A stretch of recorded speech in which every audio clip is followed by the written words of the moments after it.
We need an impulse to develop further according to the plan of evolution and to get rid of outdated beliefs, habits, and lifestyles. The law of karma serves to drive evolution on. He who does not want voluntarily to learn to refrain from violations of the divine order and to give up those traits of character which obstruct further evolution can be forced to do so only by sheer suffering. As the saying goes, he who will not hear must feel.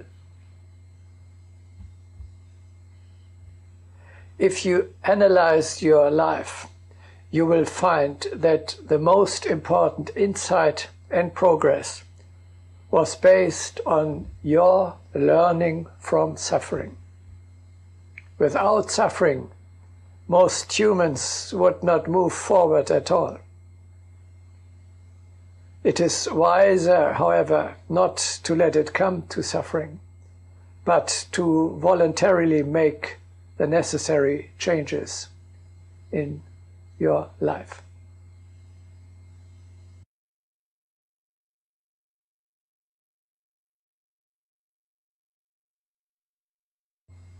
The common opinion that karma is an Eastern concept foreign to Western thinking is wrong. Already Plato's dialogue The State, written about 2,500 years ago, is concerned with the existential question, why should we do good? Does not the unjust, who manages not to be caught, live much more advantageously than the just? So inquire the students to Socrates and ask him to refute this appearance. They believed with their heart in the benefit of justice, but did not find the way thereto with the intellect. Socrates shows that the righteous, already on earth, but even more so after the death, leads the better life. The righteous is happier because he brings his animal ego under the control of the divine part of his self. The gods, who love the righteous, sent him only events that, even though they are seemingly bad, in fact lead him to the highest happiness. So the Platonic wisdom already knew about the law of karma, of the higher order with a balance between good and evil. The conscious adoption of this law allows us a clear answer. Do good, because in your own interest, it is the only rational and useful thing to do. Only the good improves. Evil worsens your fate. Reasonably acts he who uses the knowledge of the law of karma to his own advantage, by purifying his thoughts, words, and deeds, and by so creating a better fate for the future. You see, self-interest and morality do not exclude one another. On the contrary, the moral thing is the useful thing to do. This knowledge must lead people to strictly ethical behavior. In view of the inevitable backstroke of karma, it is simply not useful to act immorally.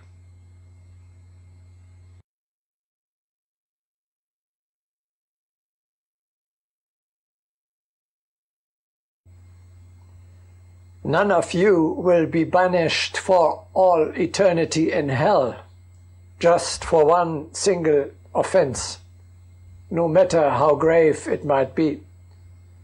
What an absurd and inhuman idea. Everyone has the opportunity to make good his misdeeds.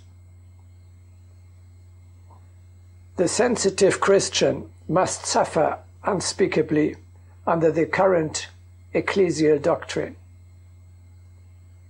How can he desire for himself paradise, knowing that others will have to suffer the torments of hell? What a kind of heaven would that be, troubled by the thought of brothers and sisters frying in hell?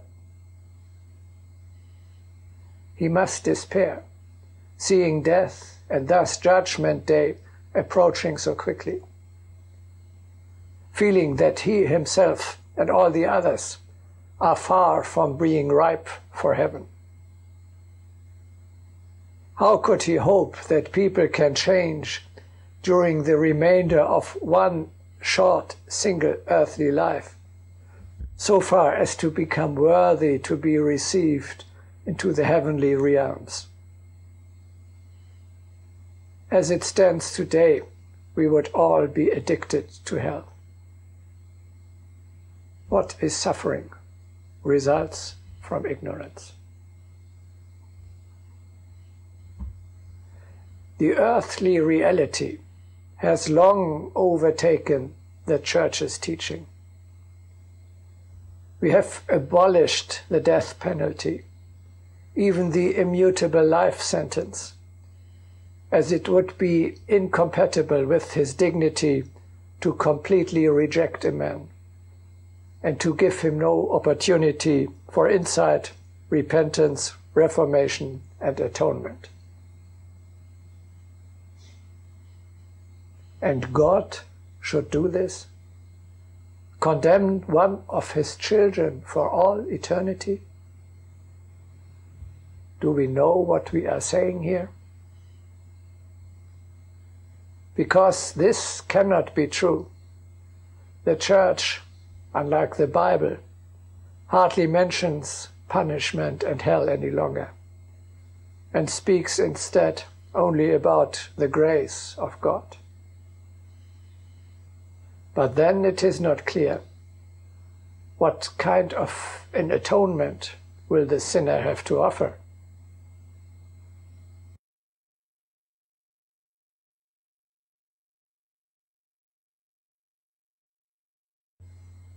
It is absurd and dangerous when the Church teaches that Christ died to redeem us from all guilt, or when it claims to be able to give absolution and thereby to relieve from the responsibility for crimes. There is no forgiving of sins, no absolution of sins, no purification by last rites to the effect that past wrongs are removed. This is in no one's power, not of the higher beings, certainly not of man, not even of priests. Such ideas are essentially childish superstition. No better than trying to redeem oneself of guilt by buying a letter of indulgence or through a bath in the Ganges.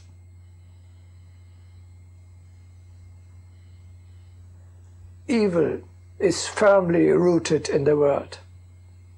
It must be cleared out from there. Who should do this, if not the one who committed it? By itself, the dirt does not disappear. Do you really wish to impose this load on someone else's, on Christ's shoulder? Evil is also existing within ourselves. From there it can be driven out neither by external rituals such as absolution, nor through Christ's death on the cross. Who should tear it out, if not we, ourselves? The sinner, the criminal, must change his own nature. He must purify himself from the desires that led to evil deeds. How should this happen, if not through his own tedious inner work? No one else can do this job for him. The teaching of the Church addresses the lower self of the people in a dangerous way by suggesting to them that they are able to slip out of responsibility. This leads to a frightful irresponsibility of the individual. The propagandists of the easy path overlook. If they take away from us responsibility, they actually take away what is human. And they take away from us our dignity.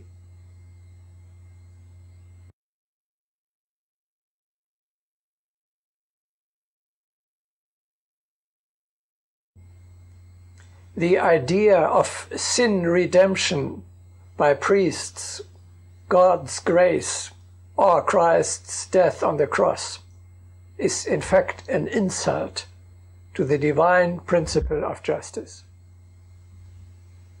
At best, the victim can forgive the offender. Even thereby, guilt is not removed, but only one's own and the other's karma made easier. A confession can help to recognize a sin and to understand the need for reparation. But by confession alone, the evil is not removed and the violation of the cosmic order not healed. People do not take seriously the rule of the Spirit. You will need to take a decision. Either there governs justice in the universe or not. But the idea of a Son of God who, as a Redeemer, overthrows the most elementary principles, corrupts our natural feeling for justice and the sense for the working of the universal principles.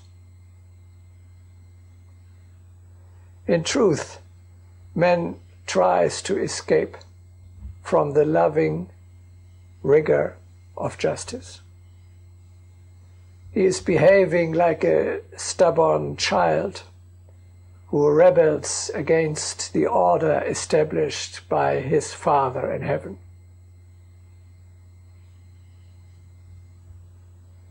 To finish this broadcasting, let us conclude. The message of the law of karma is very simple. We ourselves have to live more purely. We ourselves must free ourselves from the evil which lies within ourselves and in the world. This can only be achieved through vigorous striving and constant practice.